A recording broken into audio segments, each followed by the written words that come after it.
अल्लाह के नबी खातमुन नबिय्यीन हैं, अब आपके बाद दुनिया में कोई नबी आएगा।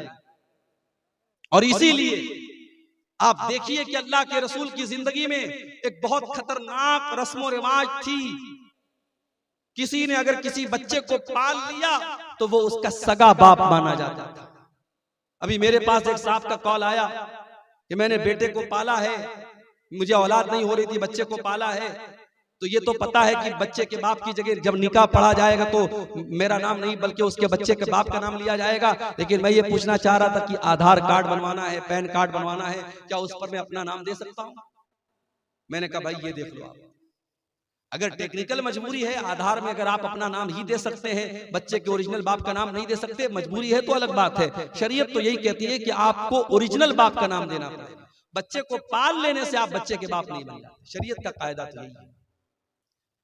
इसीलिए मुसलमानों के यहाँ बच्चों को गोद लेना बहुत मुश्किल टफ मामला है, इसलिए कि इस्लाम बच्चे को गोद लेने पर उसके ओरिजिनल बाप का ही नाम उसके नाम के साथ लगाया जाएगा, पालने वाले का नाम नहीं चलेगा। इस्लाम ने बड़ी सख्ती के साथ इस बात को हुक्म दिया। अल्लाह के नबी ने हजरत ज़ैद को बेटे की तरह पाला था और इतनी मोहब्बत से पाला था कि लोग ज़ैद इब्न हारिसा को ज़ैद बिन मोहम्मद कहने लगे, अल्लाह के रसूल का बेटा कहने लगे। और हजरत ज़ैद की शादी जब हजरत ज़ैनब के साथ हुई और मियां बीवी में जब अच्छी तरीके से निभा नहीं हो पाया और हजरत ज़ैद ने अपनी बीवी को तलाक दे दिया, अल्लाह ने हुक्म दे दिया, ऐ मोहम्मद सल्लल्लाहु अलैहि वसल्लम, आप हजरत ज़ैनब की इद्दत पूरी हो जाने के बाद उनसे निकाह कर ले। गौर करो मेरे भाइयों, उस जमाने के रिवाज के हिसाब से हजरत ज़ैनब अल्लाह के नबी की बहू लगती थी, हजरत ज़ैद की बीवी थी, आपकी बहू लगती थी उस जमाने के रिवाज के हिसाब से। और अल्लाह ताला की तरफ से यह हुक्म दिया गया कि आप ज़ैनब से निकाह कर लीजिए। अल्लाह के नबी घबराने लगे, लोग मुझे ताना मारेंगे, लोग मुझे बुरा भला कहेंगे, मैं क्या जवाब दूंगा? अल्लाह ने फरमाया, या अय्युहन नबी ला तुतिल काफिरीन वल मुनाफिकीन, ऐ नबी आप काफिरों की पैरवी न करें, मुनाफिकों की पैरवी न करें। ऐ नबी अल्लाह ने जो हुक्म दिया आप उस हुक्म को मान ले। वतख्शन्नास वल्लाहु अहक्कु अन तख्शा, ऐ नबी आपको लोगों से डरने की जरूरत नहीं है, आपको अल्लाह से डरना है, अल्लाह से डरिया। नबी ने शादी कर दी हजरत ज़ैनब बिन्त जहश से। अल्लाह के नबी ने जब उन्होंने उनकी तलाक हो गई, इद्दत पूरी हो गई, अल्लाह के नबी ने शादी कर दी। अब जैसे ही शादी हो गई, अब अल्लाह के नबी के ऊपर मुनाफिकीन की तरफ से एतराज होने लगा, यहूदियों की तरफ से एतराज होने लगा, साहब इन्होंने तो अपनी बहू से निकाह कर लिया। अब जरा गौर करना मेरे भाइयों, जब ये एतराज होने लगा कि अल्लाह के नबी ने अपनी बहू से निकाह कर लिया है, अल्लाह ताला ने कुरान में अपने नबी का डिफेंस किया और कुरान में अल्लाह ने आयत नाजिल की, मा काना मुहम्मदुन अबा अहदिन मिर रिजालिकुम, ओ लोगो मोहम्मद सल्लल्लाहु अलैहि वसल्लम तुम में से किसी मर्द के बाप नहीं है। उनकी औलाद तो जितने उनके बेटे पैदा हुए सब बचपन में इंतकाल कर गए। जब उनका कोई बेटा जवान ही नहीं हुआ तो जब वो किसी मर्द के बाप नहीं है तो फिर उनकी बहू कहां से आ गई? जब वो किसी मर्द के बाप नहीं है, उनके सारे बच्चे बचपन में इंतकाल कर गए, तो तुम ये क्यों कहते हो उन्होंने अपनी बहू से निकाह किया? उनका दूसरा एतराज ये था कि चलो ठीक है, इन्होंने निकाह कर लिया ज़ैनब से, और ज़ैनब इनकी 5वीं बीवी थी और सारे मुसलमानों को ऑर्डर था कि 4 से ज्यादा शादी नहीं कर सकते, और अल्लाह के नबी की ये 5वीं बीवी थी। इस पर भी लोगों ने एतराज किया कि सबके लिए अलग कानून, इनके लिए अलग कानून क्यों है? अल्लाह ने उसका भी जवाब दिया, वलाकिर रसूल अल्लाह, ये अल्लाह के रसूल हैं, ये तुमसे पूछ करके निकाह नहीं करेंगे। इनको अल्लाह ने इजाजत दी है, इसलिए इन्होंने ज़ैनब से निकाह किया है। आम मुसलमानों के लिए अलग हुक्म है और नबी के लिए अल्लाह की तरफ से अलग हुक्म है, तुम्हें एतराज करने का कोई हक हासिल नहीं है। तीसरा एतराज ये किया गया कि अगर अपनी बहू से निकाह कर भी लिया, जमाने के रस्म रिवाज को तोड़ने के लिए, तो ये काम कोई और भी कर सकता था, इन्होंने क्यों किया? ये रस्म तो किसी और के जरिए भी तोड़ी जा सकती थी, ये रस्म अल्लाह के रसूल के जरिए क्यों तोड़ी गई? अल्लाह ने फरमाया, व खातमन नबिय्यीन, मेरा नबी आखिरी नबी बन करके आया। जब मेरा नबी रस्म रिवाज को नहीं तोड़ेगा तो कौन तोड़ेगा? मेरे नबी तो रस्म रिवाज को तोड़ने ही के लिए दुनिया में आए। ये अलग बात है वो नबी रस्म रिवाज को तोड़ने के लिए आए थे। उस नबी के उम्मती आज रस्म रिवाज को तोड़ने वाले नहीं बल्कि बढ़ाने वाले। बढ़ा रहे हम रस्म रिवाज को। शादी के पहले अभी आपने देखा है बहुत बड़ी शादी हो रही है गुजरात के जामनगर शहर में। मुंबई और गुजरात के बहुत बड़े उद्योगपति घराने में शादी हो रही है और शादी में 9 अरब रुपये खर्च हो चुके। अभी ये शादी के पहले के फंक्शन में 9 अरब रुपये खर्च हो चुके। और ऐसा नहीं कि ये सिर्फ उनके दूसरे मजहब के लोगों में हो रहा है, मुसलमानों का भी बहुत बुरा हाल है। कलकत्ता के मटिया बुर्ज में मैं गया था, वहां लोगों ने मुझे बताया कि बहुत करोड़पति अरबपति मुसलमान ने अपनी लड़की की शादी की तो कई किलो उसने सोना अपनी बेटी को जहेज में दिया था। किलोग्राम नहीं, किलो में उसने अपनी बेटी को जेवरात से लाद दिया था अपनी बेटी। कई शादी हो रही है तो जितने बाराती आ रहे हैं सब बारातियों को सूट दिया जा रहा है, सारे बारातियों को सोने की अंगूठी दी जा रही है। ये मुसलमानों क्या भी ये हाल हो रहा है? आपके सीमांचल के इलाके में क्या जहेज की रस्म नहीं है? क्या हल्दी की रस्म नहीं है? क्या औरतें सिंदूर नहीं लगा रही हैं? क्या बिंदी नहीं लगा रही हैं? बंगाल में आप चले जाएं तो कहीं फर्क करना मुश्किल हो जाता है कि ये लड़की, ये औरत मुसलमान है या गैर मुस्लिम। जो नबी रस्म रिवाज को तोड़ने के लिए आए, जो नबी हमें रस्म रिवाज की बेड़ियों से आजाद करने के लिए आए थे, आज अफसोस की बात यह है उस नबी का कलमा पढ़ने के बावजूद और उस नबी से मोहब्बत का दावा करने के बावजूद आज हम रस्म रिवाज की बेड़ियों में जकड़े हुए हैं और न जाने कौन कौन सी रस्म रिवाज में हम पड़े। एक शादी में मैं गया बनारस में, हमारे खानदान में रिश्तेदारी में शादी थी, मैं गया तो शादी के पहले लड़की वाले बहुत सारा सामान तैयार करते हैं लड़के वाले दुल्हन के लिए, बहू के लिए। तो उसमें देखा कि साहब दुल्हन के लिए एक सुहाग की पुड़िया तैयार हो रही। वो कुछ सामान थे, कुछ जड़ी बूटियां वगैरह थी। मैंने पूछा ये क्या है? कहने लगे सुहाग की पुड़िया है। मैंने कहा इसमें क्या क्या है? पता लगा उसमें वो है जो बाल में लगाते हैं, सिंदूर है, बिदिया है। मैंने कहा ये क्या है? कहने लगे सुहाग की पुड़िया है। माफ करना मेरे भाइयों, इस्लाम में कोई सुहाग की पुड़िया नहीं है। इस्लाम में एक शादीशुदा औरत के लिए सुहाग की कोई निशानी नहीं। बाद औरतें समझते चूड़ी पहनना ये सुहाग की निशानी है, कुंवारी लड़की भी चूड़ी पहन सकती है। और ये सिंदूर लगाना और ये बिंदिया लगाना तो बिल्कुल मुशरिकाना और शिरकिया चीज है, ये तो नहीं करना चाहिए। और ये जो मंगलसूत्र पहनती है कि ये साहब ये सुहाग की निशानी, ये भी गैर मुस्लिमों का तरीका है, इस्लाम से इसका कोई ताल्लुक नहीं। इस्लाम में सुहाग की कोई निशानी नहीं है। सुहाग की बस एक निशानी है, शौहर के दिल में बीवी की मोहब्बत, बीवी के दिल में शौहर की मोहब्बत। या साहब शादी में सुहाग की पुड़िया दी जा रही है। शादी के पहले एक रस्म होती है हल्दी की रस्म। कहीं कि आपने देखा होगा हल्दी की रस्म में बाकायदा जितनी लड़कियां हैं सब पीले रंग का कपड़ा पहने हुए। सावन का महीना आता है, सावन के महीने में पीले रंग का कपड़ा और पीले रंग की चूड़ियां मुसलमान औरतें पहनती हैं। धनतेरस का त्योहार आता है, बिहार में मैंने पटना में देखा कि मुसलमान औरतें मार्केट से सामान खरीद रही हैं। मैंने पूछा ये क्या हो रहा है? कहने लगे मुसलमान भी धनतेरस के दिन ये मान्यता है, लोगों का ये मानना है कि धनतेरस के दिन कुछ ना कुछ जरूर खरीदना चाहिए, चाहे एक झाड़ू ही खरीदा जाए तो गैर मुस्लिमों के साथ मुसलमान भी धनतेरस के दिन कुछ ना कुछ जरूर खरीदें। क्या है मेरे भाई ये फजूल की रस्में, ये जाहिलाना रस्में। और आज भारत में दूसरे लोगों के साथ रह रहे करके उनके कल्चर से हमने एडॉप्ट कर ली, हासिल कर ली और हमारे कल्चर में भी वो चीजें शामिल। हमारे नबी तो रस्म और रिवाज को तोड़ने के लिए आए थे। हमारे नबी की शान तो ये है, हमारे नबी का मकाम तो ये है कि जब आप मेराज के सफर पे गए तो बैतुल मुकद्दस में सारे नबियों की मौजूदगी में अगर इमामत किसी ने कराई है, सारे नबियों का इमाम अगर कोई बना है तो जनाब मोहम्मद रसूलुल्लाह सल्लल्लाहु अलैहि वसल्लम।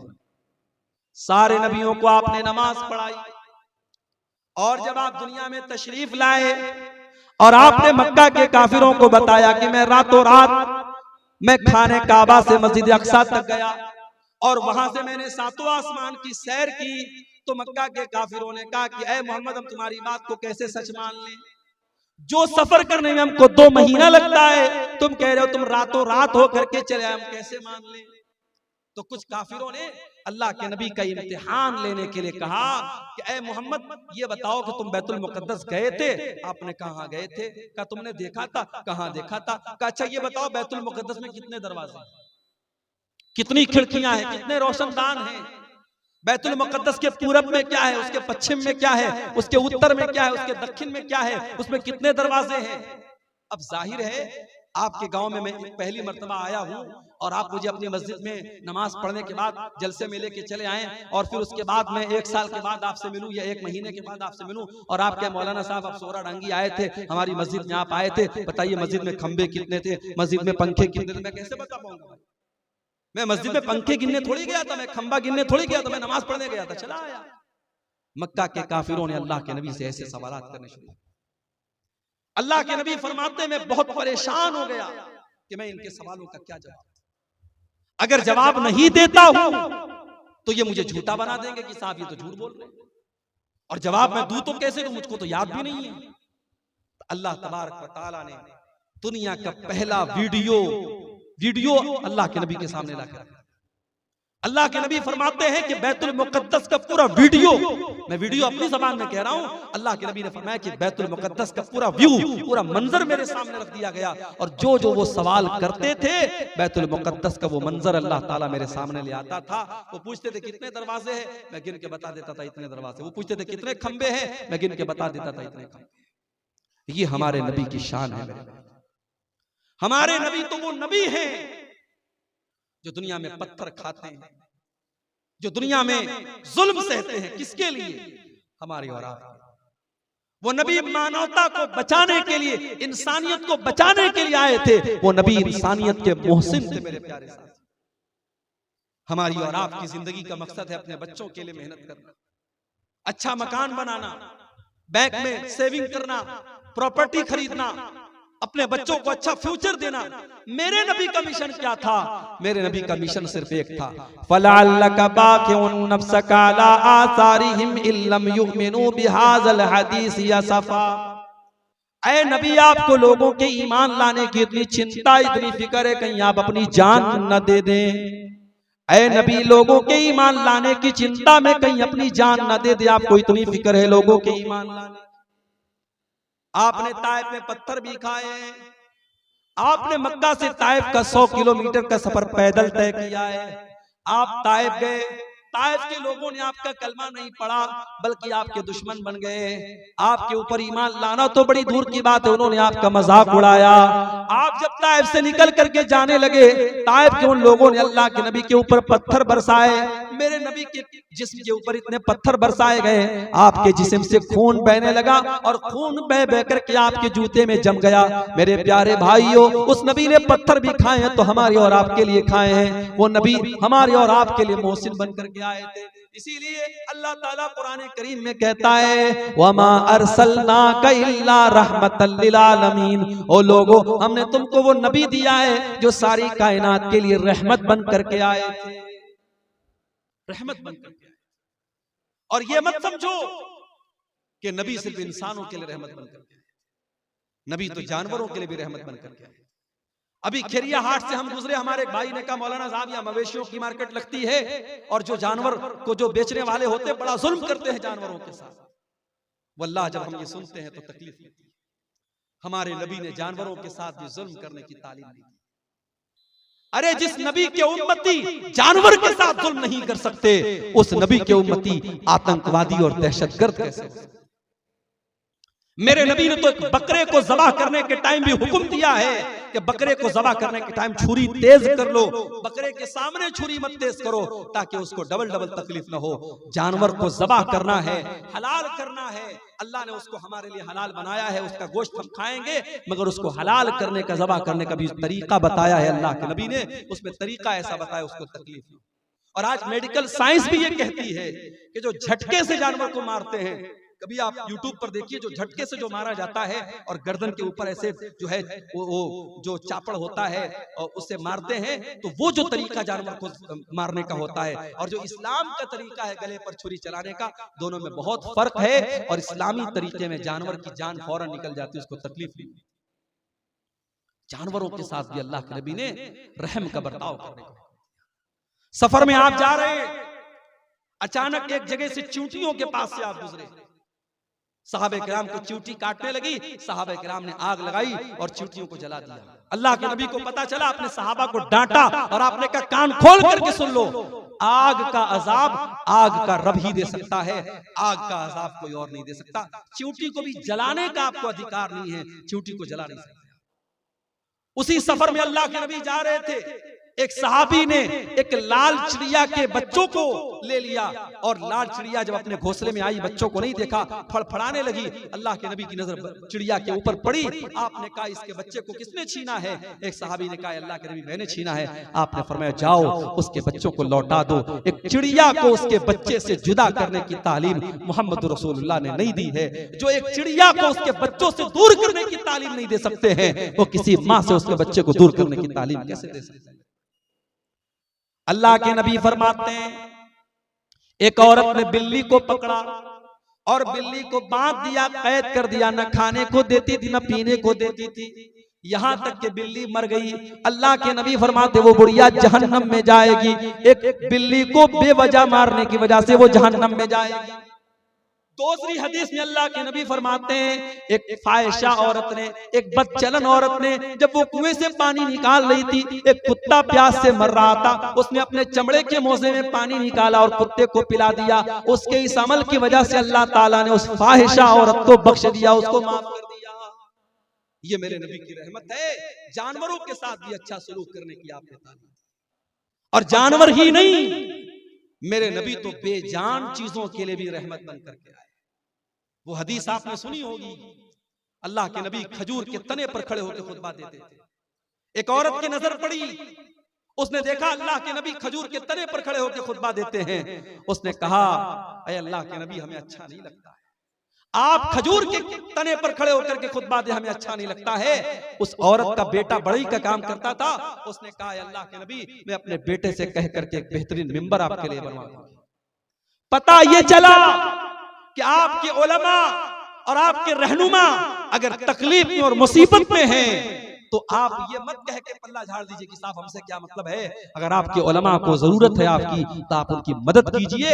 सहाबे किराम अपने नबी को अगर देखते थे कि यहाँ मेरे नबी को किसी चीज की जरूरत है, तो सहाबे किराम अपने नबी की मदद करते थे। यहाँ हालात क्या है? लॉकडाउन लगा, मस्जिदों में पढ़ाने वाले इमाम और मदरसे में प्राइवेट पढ़ाने वाले टीचर 5,000 10,000 जिनकी तनख्वाहें थी, लॉकडाउन में उनकी तनख्वाहें बंद हो गई। मस्जिद की कमेटी ने कह दिया मौलवी साहब हमारे पास पैसा नहीं है, मदरसे वालों ने कह दिया हमारे पास बजट नहीं है। कितने मदरसे में पढ़ाने वाले मौलवियों को मैं जानता हूं, उन्होंने कर्जे ले लेकर के लॉकडाउन का टाइम गुजारा। कितने मस्जिदों के इमाम को मैं जानता हूं, उन्होंने लोगों के सामने हाथ फैला करके अपना काम चलाया। और आज जब लॉकडाउन खत्म हो गया और जिंदगी नॉर्मल हो गई, उन्हीं मौलवियों ने और उन्हीं इमामों ने ये तय कर लिया कि आज के बाद हम मदरसे में नहीं पढ़ाएंगे। हम की कोई छोटी मोटी दुकान कर लेंगे, कोई छोटा मोटा बिजनेस कर लेंगे, कोई कारोबार कर लेंगे, मगर हम ये गुलामी की जिंदगी नहीं गुजारेंगे। ये गुलामी की जिंदगी नहीं गुजारेंगे। मेरे भाइयों, अपने इमामों का, अपने उलमा का ख्याल रखें। नबी के दौर में अल्लाह के नबी लकड़ी के तने पर खड़े होकर खुतबा दे रहे हैं। औरत देखती है, कहती है अल्लाह के नबी हमसे देखा नहीं जाता है, मेरा बेटा बढ़ई का काम करता है, मैं मिंबर ला करके तैयार करके आपको दे दूंगी। अगला जुमा आया, खुतबे जुमा के लिए अल्लाह के नबी मस्जिद में आए, देखा मिंबर आके रखा हुआ है और खजूर का तना कोने में पड़ा हुआ है। अल्लाह के प्यारे नबी मिंबर के ऊपर चढ़े, खुतबा देने लगे। हदीस के अल्फाज है, बुखारी की रिवायत है, फसाहतिन नखला, खजूर के तने से रोने की आवाज आने लगी, खजूर के तने से रोने की आवाज आने लगी। अल्लाह के नबी मिंबर से उतरे और उस खजूर के तने को अपने सीने से लगाया। जब आपने सीने से लगाया तो रोने की आवाज आनी बंद हो गई और सिसकने की आवाज आने लगी। अल्लाह के नबी ने फरमाया अगर मैं इसको सीने से न लगाता तो कयामत तक ये रोता रहता। और उसके बाद आपने फरमाया इन्नहा कानत तबकी अला मा कानत तस्मउ मिन ज़िक्र, चूंकि इस मिंबर पर खड़े होकर के मैं अल्लाह का जिक्र करता था, मैं कुरान बयान करता था, मैं हदीस बयान करता था, इसलिए ये लकड़ी का तना रो रहा है। मेरे प्यारे साथियों, मेरे नबी उस लकड़ी के तने के लिए रहमत बन करके आए थे।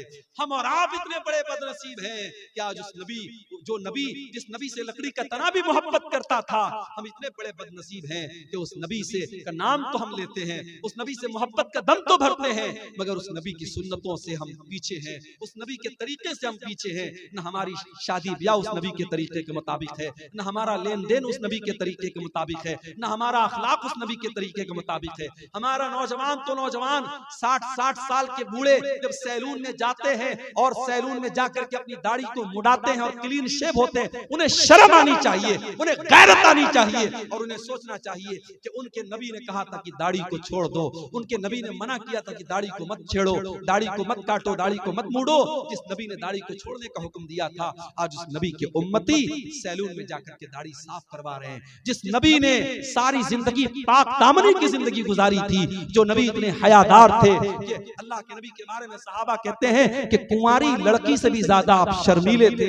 आज उस नबी के मानने वाले और उस नबी का कलमा पढ़ने वाले बेशर्म होते चले जा रहे हैं, बेगैरत होते चले जा रहे हैं। इस कौम की लड़कियों को देख लो, इस कौम के लड़कों को देख लो, आज बेहया होते चले जा रहे हैं। मेरे प्यारे साथियों, उस लकड़ी के तने को भी अपने नबी से मोहब्बत थी। अगर हमें मोहब्बत होती तो हम भी उस नबी के तरीके और आगे बढ़े। वो नबी हमसे बहुत मोहब्बत करते थे, वो नबी हमें बहुत चाहते थे। अल्लाह ने कुरान में फरमाया, लक़द जाअकुम रसूलुम मिन अनफुसिकुम अज़ीज़ुन अलैहि मा अनित्तुम हरीसुन अलैकुम बिल मुमिनीना रऊफुर रहीम। ऐ मुसलमानों, हमने तुमको वो रसूल दिया है जो जान से ज्यादा तुमसे मोहब्बत करते हैं, जो तुम्हें फायदा पहुंचाने की पूरी कोशिश करते हैं, जो तुम्हें तकलीफ से बचाना चाहते हैं।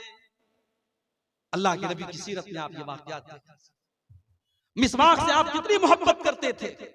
इंतकाल के पहले भी आपने हजरत आयशा के भाई अब्दुर्रहमान के हाथ में मिसवाक देखी, हजरत आयशा को इशारा किया, हजरत आयशा ने अपने भाई से मिसवाक को लिया, अपने दांतों से नरम किया। अल्लाह के नबी ने अपने आखिरी टाइम भी मिसवाक किया है। मिसवाक से इतनी मोहब्बत करते थे अल्लाह के नबी, उसके बावजूद आपने अपनी उम्मत की आसानी के लिए क्या फरमाया, लौला अन अशुक्का ला उम्मती लअमरतुहुम बिस्सिवाक इंदा कुल्ली सलाह। अगर मैं अपनी उम्मत के लिए परेशानी न समझता, अगर मैं अपनी उम्मत के लिए मुसीबत न समझता, तो मैं मिसवाक को कंपलसरी कर देता, जरूरी कर देता।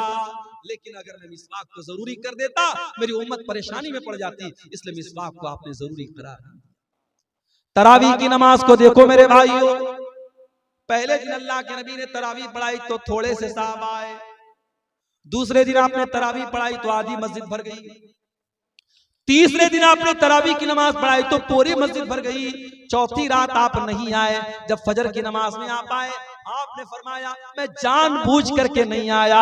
ऐ मेरे साहबा, इस नमाज को लेकर के तुम्हारा जज्बा मैंने देखा, तुम्हारा शौक मैंने देखा। खशीतु अन तुफरज़ अलैकुम, मैं डर गया कि कहीं तरावीह की नमाज तुम्हारे लिए फर्ज न हो जाए। उस नबी ने चौथे दिन तरावीह की नमाज नहीं पढ़ाई ताकि तरावीह की नमाज फर्ज न हो जाए। मेरे भाइयों, वो नबी हमसे इतनी मोहब्बत, हमारी आसानी चाहते थे वो नबी। मेराज के सफर में आप गए, 50 टाइम की नमाज आप वापस आए, मूसा अलैहिस्सलाम से मुलाकात हुई। मूसा अलैहिस्सलाम ने कहा कि ऐ मोहम्मद सल्लल्लाहु अलैहि वसल्लम, कितना आपको क्या हुक्म मिला अल्लाह ताला की तरफ से? कहा कि 50 टाइम की नमाज। कहा कि आपकी उम्मत नहीं पढ़ पाएगी। मैंने बनी इसराइल को आजमाया है, मैंने तजर्बा किया है, बनी इसराइल को मैंने बहुत आजमाया है, आपकी उम्मत 50 टाइम की नमाज नहीं पढ़ पाएगी, आप जाइए अपने रब से कम करवाइए। अगर अल्लाह के रसूल को खुद पढ़ना होता, 50 पढ़ने में आपको कोई दिक्कत नहीं थी, अपनी उम्मत की आसानी के लिए आप गए और 50 में 10 कम करवा के 40 लेके आए। हजरत मूसा ने कहा 40 भी नहीं पढ़ पाएगी, वापस जाइए। आप फिर गए, 40 में से 10 और कम करवा के लाए, 30 हो गई, 30 से 20 हो गई, 20 से 10 हो गई, 10 से 5 हो गई। 5 टाइम की नमाज भी जब अल्लाह के नबी लेकर के आए, हजरत मूसा ने कहा ऐ मोहम्मद सल्लल्लाहु अलैहि वसल्लम, आपकी उम्मत 5 टाइम की नमाज भी नहीं पढ़ पाए। और वाकई 5 टाइम की नमाज भी आज नहीं पढ़ पाए। बड़े कारोबारी हैं हम, बड़े बिजनेसमैन हैं, दुकान पर बैठे हुए हैं, हय्या अलस सलाह की आवाज आ रही है, मगर हमें नमाज पढ़ने की फुर्सत नहीं। रात को 2-2 बजे तक हमारे नौजवान मोबाइल पे लगे हुए हैं और फजर के टाइम 5 साढ़े 5 बजे जब फजर की अजान हो रही है और मुअज्जिन कह रहा है अस्सलातु खैरुम मिनन नौम, नमाज नींद से बेहतर है। 2 बजे तक 3 बजे तक रात में जागने वाला मुसलमान फजर की नमाज में सोया हुआ है।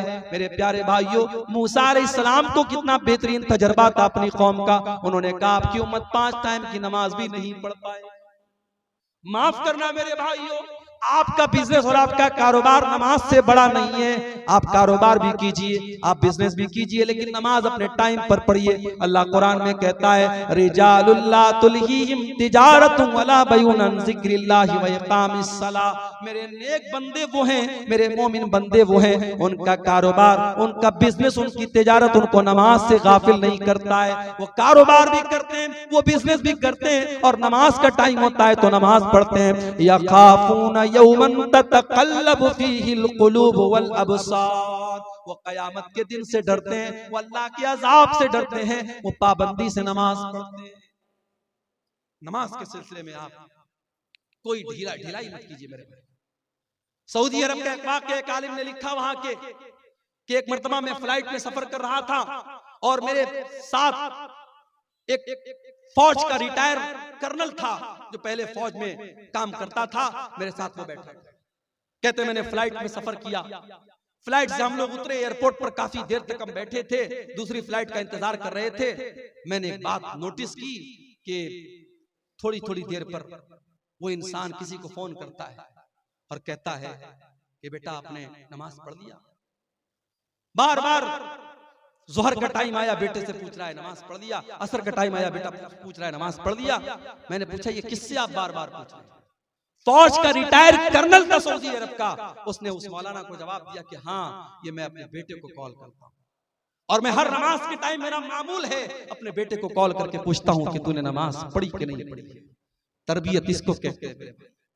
अपने बच्चों को अच्छा खिला देना, अच्छा पहना देना, अच्छे स्कूल में एडमिशन करा देना, उनके घर बना देना, उनके लिए LIC ले लेना, उनके लिए बैंक बैलेंस बना देना। माफ करना, तरबियत यही नहीं है। तरबियत ये भी है कि आप अपने बच्चों की आखिरत की फिक्र करें, अपने बच्चों की नमाज की फिक्र।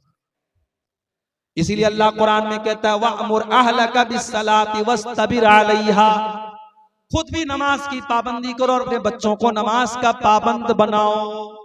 अल्लाह के नबी फरमाते हैं मुरू औलादकुम बिस्सलाति वहुम अबनाउ सबई सिनीन, जब तुम्हारे बच्चे 7 साल के हो जाएं उनको नमाज का हुक्म दो। वज़रिबूहुम अलैहा, और जब 10 साल के हो जाएं और नमाज ना पढ़े तो उनकी पिटाई करो। अच्छा, 7 साल के बच्चे को पीटने का हुक्म नहीं दिया अल्लाह। हमारे यहाँ 6-6 साल के बच्चे स्कूल जाते हैं, सर्दी के मौसम में 5 बजे स्कूल की वैन आती है, माँ जबरदस्ती, बच्चा आंख मल रहा है, उसकी नींद अभी लग रही है, माँ तैयार करती है, ड्रेस पहनाती है, स्कूल का बैग देती है, जबरदस्ती उसको वैन में बिठाती है। मेरे भाइयों, ये सिस्टम सही नहीं है। 7 साल तक तो चाइना में और जापान में आप देख लें, 7 साल तक के बच्चों को तो ऐसे ही खेल खेल में पढ़ाया जाता है, बच्चों को मारा नहीं जाता, बच्चों को पीटा नहीं जाता। ये सबक दिया था जनाब मोहम्मद रसूलुल्लाह सल्लल्लाहु अलैहि वसल्लम ने।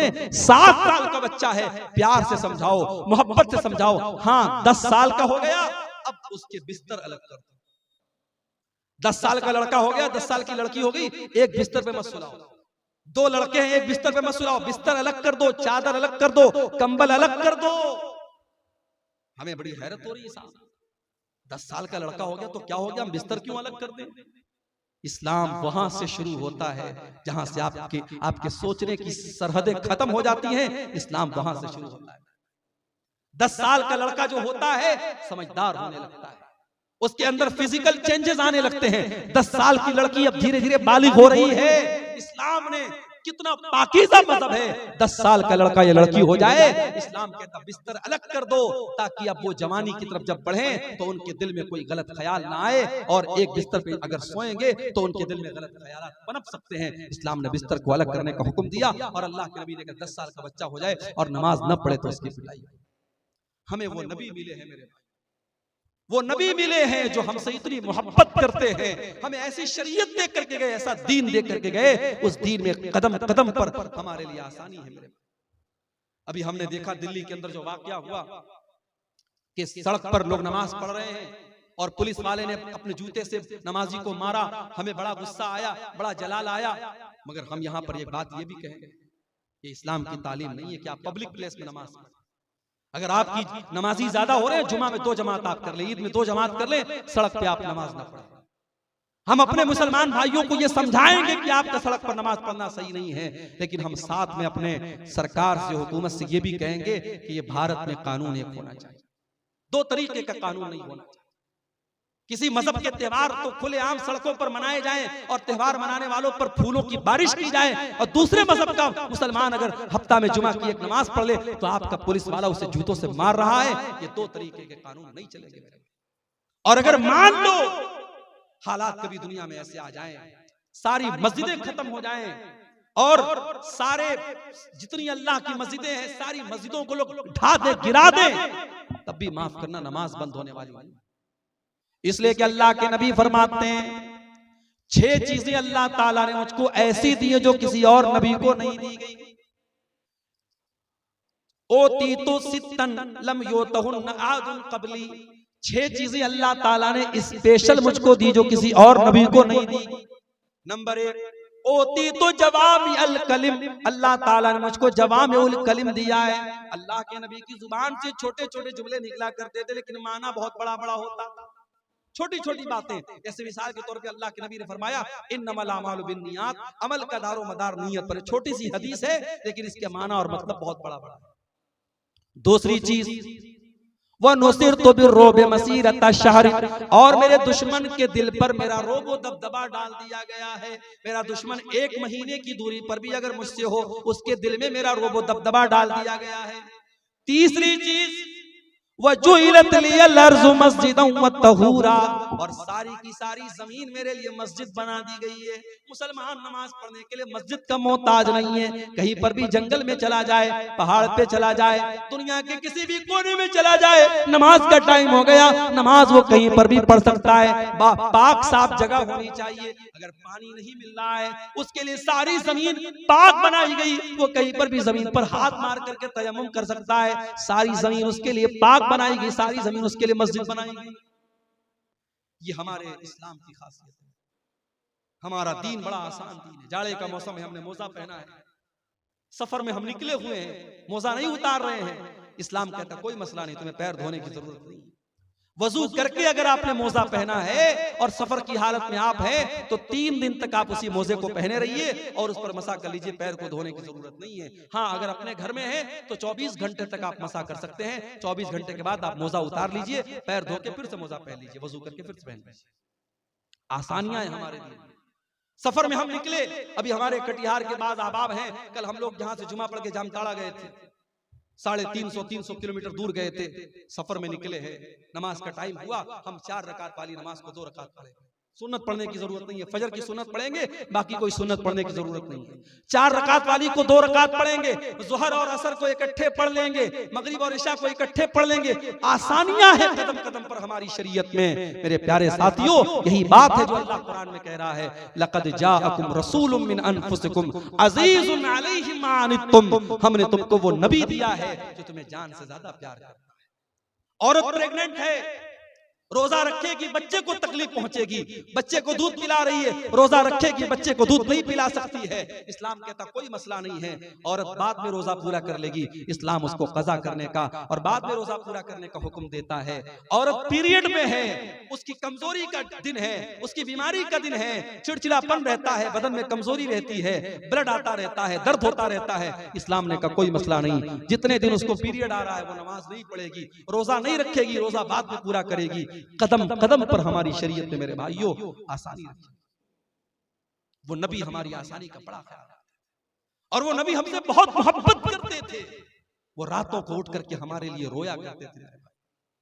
मेरे नबी रात को उठ करके दुआ किया करते थे, अल्लाह मेरी उम्मत का क्या होगा। और अल्लाह ताला अपने नबी को तसल्ली देता था कि आप अपनी उम्मत के लिए परेशान मत होइए, हम आपकी उम्मत के बारे में आपको खुश कर देंगे। शायर ने कितनी सच्ची बात कही है, सलाम उस पर जो उम्मत के लिए रातों को रोता था, सलाम उस पर जो फर्शे खाक पर जाड़े में सोता था, सलाम उस पर कि जिसके घर में चांदी थी न सोना था, सलाम उस पर कि टूटा बोरिया जिसका बिछौना था। मेरे प्यारे भाइयों, उस नबी से हमें वाकई में सच्ची मोहब्बत करनी चाहिए। उस नबी से वाकई में सच्ची मोहब्बत करनी चाहिए। और वो नबी सिर्फ दुनिया में हमारे काम नहीं आ रहे हैं, बल्कि आखिरत में भी हमारे काम आएंगे। अल्लाह के नबी फरमाते हैं, अना सय्यदु वलद आदम यौमल क़ियामा, क़यामत के दिन सारे आदम की औलाद का सरदार मैं रहूंगा। व अव्वलु मन यनशक्कु अन्हुल क़ब्र, और क़यामत के दिन सबसे पहले मेरी कब्र फटेगी। व अव्वलु शाफ़ीन, और क़यामत के दिन जब सारे नबी अपना पल्ला झाड़ लेंगे और कह देंगे मैं आज किसी की सिफारिश नहीं कर सकता, तो सबसे पहले मैं सिफारिश करूंगा और सबसे पहले मेरी सिफारिश कबूल की जाएगी। वो नबी क़यामत के दिन भी हमारे काम।